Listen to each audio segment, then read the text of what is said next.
Hello दोस्तों, स्वागत है आपका हमारे YouTube चैनल सबसे अनोखा सेंटर में।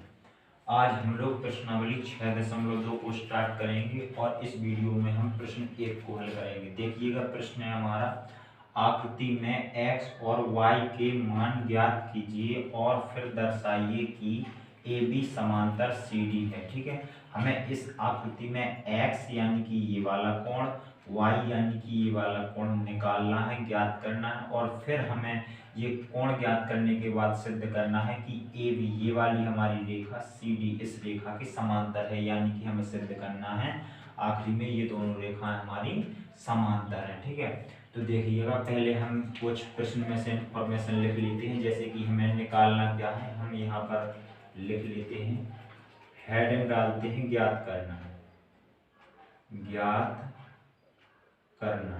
तो ज्ञात करना में लिख लेंगे x और y के मान।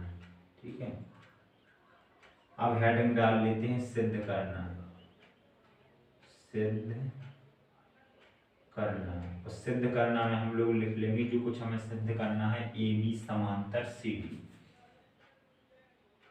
AB समांतर CD।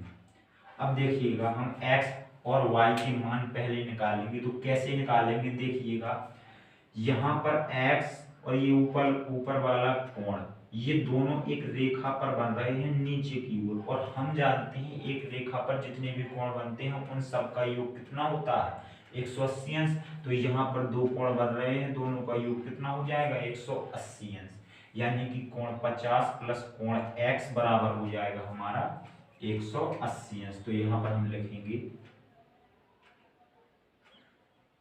50 प्लस x बराबर 180 अंश। देखिएगा, अब यदि हम x बराबर निकालें तो x बराबर हो जाएगा हमारा 180 माइनस का 50, और 180 में से हम 50 को माइनस कर देंगे तो बचेगा हमारा 130 अंश। ये आ गया हमारा x का मान 130 अंश। ये वाला कोण हमारा कितना निकल आया है, 130 अंश। चलिएगा, अब देखिएगा, अब हमें y भी निकालना है। तो यहाँ पर देखिएगा, ये दो रेखाएं प्रतिच्छेद कर रही हैं, दो रेखाएं प्रतिच्छेद कर रही हैं। तो हम जानते हैं ये वाले कोण आमने सामने के शीर्ष अभिमुख कोण कहलाते हैं, और शीर्ष अभिमुख कोण हमेशा बराबर होते हैं। तो हम क्या लिख सकते हैं, हम लिख सकते हैं 130 बराबर y, यानी कि ये दोनों कोण बराबर हो जाएंगे। कोण y बराबर हो जाएगा कोण 130 के, तो 130 बराबर हम y लिख सकते हैं, या फिर कह दो y बराबर हमारा यहाँ से 130 अंश आ जाएगा। तो हम यहाँ पर लिख देंगे y बराबर, एक मिनट पहले एक बार नाम लिख लेते हैं, नाम ना लिखो, ठीक है, ऐसे ही चलेगा। y बराबर 130 अंश, यहाँ पर लिख देंगे शीर्ष अभिमुख कोण, शीर्ष विमुख कोण। हमने y के बराबर 130 क्यों कहा, क्यों और किया है, क्योंकि ये दोनों कोण शीर्ष अभिमुख कोण होते हैं बराबर। ठीक है, अब देखिएगा, हमें x का मान भी मिल गया है, y का मान भी मिल गया है, यही तो हमें निकालना था।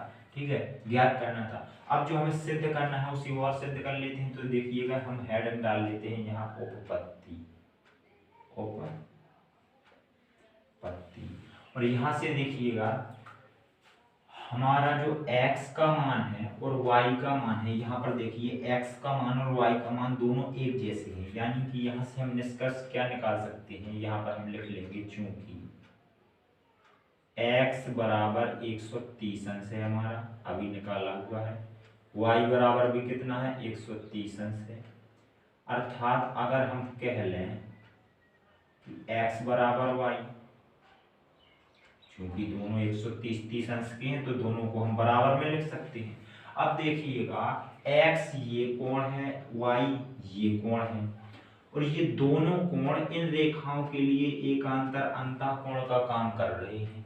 तो ये एकांतर अंतःकोण हो गए, और ये एकांतर अंतःकोणों का जो है हम जानते हैं कि यदि एक युग्म बराबर हो जाता है, ये एकांतर अंतःकोणों का एक युग्म है, और ये यहाँ पर हमने बराबर दिखा दिया है। और हम जानते हैं यदि एकांतर अंतःकोणों का एक युग्म बराबर हो जाता है तो दोनों रेखाएं हमारी समांतर हो जाती हैं। तो यहाँ पर लिख देंगे एकांतर अंतःकोण, एकांतर अंतः कोण, यानी कि जो हमने कोण बराबर किए हैं वो किसका योग है, एकांतर अंतः कोणों का योग है, यानी कि एकांतर अंतः कोण है। और ये हमने बराबर कर दिए, यहाँ पर लिख देंगे, इसलिए हमारी ए बी समांतर हो जाएगी सी डी की। ये चीज हमें सिद्ध करनी थी, कितनी सिद्ध। ये हमारे एक्स वाई के मान थे, तो यहाँ पर लिख देंगे उत्तर। ठीक है, यहाँ पर उत्तर लिख देंगे। ये हमें सिद्ध करना था, यहाँ पर इतनी सिद्ध हम लिख दिए। इस प्रकार से पहला सवाल कंप्लीट हो जाता है। चलिए मिलते हैं अगली वीडियो में।